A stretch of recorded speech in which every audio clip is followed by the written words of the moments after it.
today we are going to be making hash browns. Now I get the frozen ones from Whole Foods. I usually just buy a bunch of bags every time that I'm there. There's also a good kind at Trader Joe's, so there's no fat in them, there's no oil, there's no seasoning. If you don't have access to hash browns in a bag, you can always pre-cook some potatoes and just steam them for 5 or 10 minutes and then let them cool completely and shred them yourself. But today we're gonna need a pound of hash browns, so that's an entire bag, and it might seem like a lot, but it's only about 350 calories. Potatoes are really low in calorie density, and we're gonna be adding lots and lots of veggies to this. So this is a big meal. So the first thing we're gonna do is just add our hash browns into a bowl, and I just let these sit out to de-thaw, but if you knew that you were gonna have hash browns the night before, you can just put the bag of hash browns in the fridge and let them thaw. I also have my oven preheating to 400 degrees. So we're just gonna season these hash browns. I have some paprika. We're gonna add a teaspoon of this. You could use smoked paprika as well. Then we have onion powder. We're gonna add a teaspoon of this.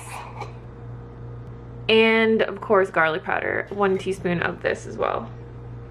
And then we will just add some salt to taste. You can always add more salt after they're cooked as well, but you just want to add a little bit for flavor. So we'll just mix all of that up. And then all we're gonna do is add in our vegetables. So here I have some red bell pepper, onion, half of a zucchini chopped up really well, and then some mushrooms. And you can add whatever kind of veggies you want. This is about a pound of vegetables, so I like to have a pound of vegetables either at breakfast or lunch, and that just helps to keep me really full and satisfied throughout the day. So we're just gonna mix this together. And you'll wanna use a really big bowl for this because obviously this is like a ton of food, but it will cook down quite a bit. Now we can just pour this onto a pan. You might have seen in some of my other videos, I do this sometimes in a Cuisinart griddler or like a George Foreman. You can do that, it's just harder to cook this amount. You have to cook kind of like half the amount. So I mean, I eat a lot of food, and that's what helps me stay so slim, is just being like really full on low calorie density food. And sometimes I just can't fit enough in the air fryer or in the George Foreman. So we're just gonna put this in the oven on 400 for about 20 minutes. I'll actually say 20 to 40 minutes because I like it to be very crispy on top. It just depends how you like to have it cooked. So you might want to just keep an eye on it. Some people don't like their hash browns really crispy. All right, here are our hash browns. So I left these in for about 40 minutes. They're pretty crispy, but you can, if you're in a rush, like if you have to go to work, I would just cook these the night before and then just heat them up in the morning. So I'm just gonna transfer this to a plate. And this recipe has so many vegetables in it, like you don't have to worry about eating it with extra veggies. I mean, you always can eat extra vegetables if you want to, but there's a pound of vegetables in this recipe right here. And then all I'm gonna do is just top this with a little bit of ketchup. I just tasted it a little bit and I think it needs just a little bit more salt, so I'm also just gonna add a little bit more salt. And that is it. Hey guys, so for lunch today we're gonna be making chili cheese fries, and the first thing that we're gonna do is chop up some potatoes. So I have these potatoes. This one has sprouted a little bit, but I usually just cut that off.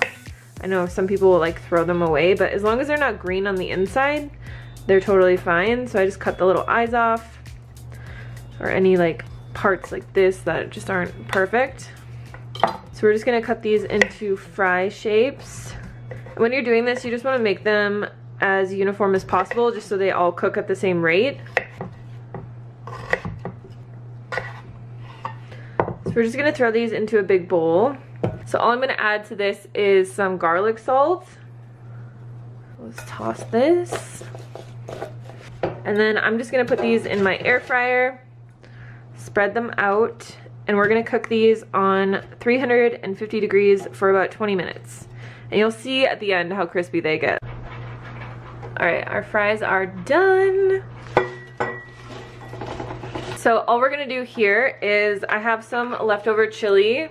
If you guys saw my meal plan number 12, we made sweet potato, rice, and chili bowls. Sorry, my dog is like making so much noise. And when I made that chili, I actually froze half the batch. So that's like a really good life hack right there. If you make a lot of something, especially chili or something that's bean rich, like black bean soup, it freezes really well. I wouldn't freeze like potato soup or something like that. It's not gonna reheat well. So we're gonna add the chili on top of here. We'll just use all of this. This is about 2 cups of chili, and I'll leave the link to this recipe down below as well.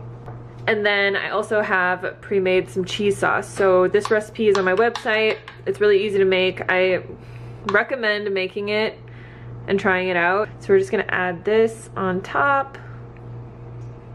I think we need more. And you can add as much of this as you want. Like, go crazy. And then just because I like everything spicy, I'm also gonna add some hot sauce on here. And this just makes a really easy, super delicious, low-fat lunch.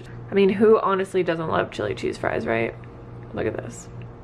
For dinner tonight, we're gonna make my favorite recipe that I have ever come up with in my life. And I'm not even joking when I say this. I eat this every single week. You may have seen this recipe before, and you may have made the old version that I had on my website. I have updated it because I've made it better and better as I've eaten it so much.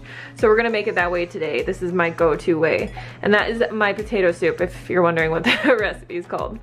So here I have 4 russet potatoes. You can use yellow potatoes or red potatoes, it does not matter. I've made it with all different kinds. I have half of a white onion chopped up and then 2 carrots chopped up. So we're just gonna add this into our Instant Pot. This is a new addition, but I've been adding a can of chickpeas into here. So we're just gonna rinse and drain these really quick. All right, we'll just pop these in. And then the last ingredient that we need right now is 3 cups of water. Actually, I forgot, we're also gonna add in a teaspoon of Better Than Boullion right now. You can just mix that up. So all we're gonna do next is put the lid on, cook it on high pressure for 5 minutes, and let it just naturally release. All right, so the base of our soup is done. I just like to lightly blend it up. It just makes it a lot thicker. Now you don't wanna like blend the whole thing up, but just a little bit.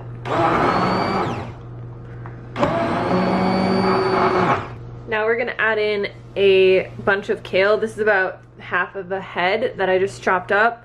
You just don't want to put it in the soup when it's cooking because it will just get way too overcooked. But the soup's nice and hot, so it will actually just wilt the kale and make it really nice. Next, we're gonna add in the juice of half a lemon. Also have 1 cup of soy milk. This is optional. I really like it. It makes it nice and creamy, but you obviously don't have to add this. There isn't really a great substitution. Like, I wouldn't say if you don't want to add soy milk to add almond milk or anything. I think it would just taste kind of weird. So if you don't want soy milk or you're allergic to soy, just leave it out. Then we're gonna add in some garlic powder, add in a teaspoon of spicy brown mustard. Seems like a weird ingredient, but it gives it a really good flavor, like a tangy flavor. Gonna add in a tablespoon of dill, and then 2 tablespoons of nutritional yeast. So depending on how thick or thin you like your soups, this will thicken once it cools down a bit. I like it thinned out kind of like this because I always eat it over rice, and I feel like the rice gives it a really good texture. So I'm gonna have this over a bowl of rice for dinner. I feel like with soups also, you don't have to get really crazy with the, you know, eat a side of vegetables with it, just because there are so many vegetables in the soup already that I just don't feel like you really need to worry about it. Unless you're having a really hard time losing like the last 10 pounds, you could definitely eat this with a side of veggies. But soups are so low in calorie density because I know everyone says that vegetables are lowest in calorie density, but lower than that is water.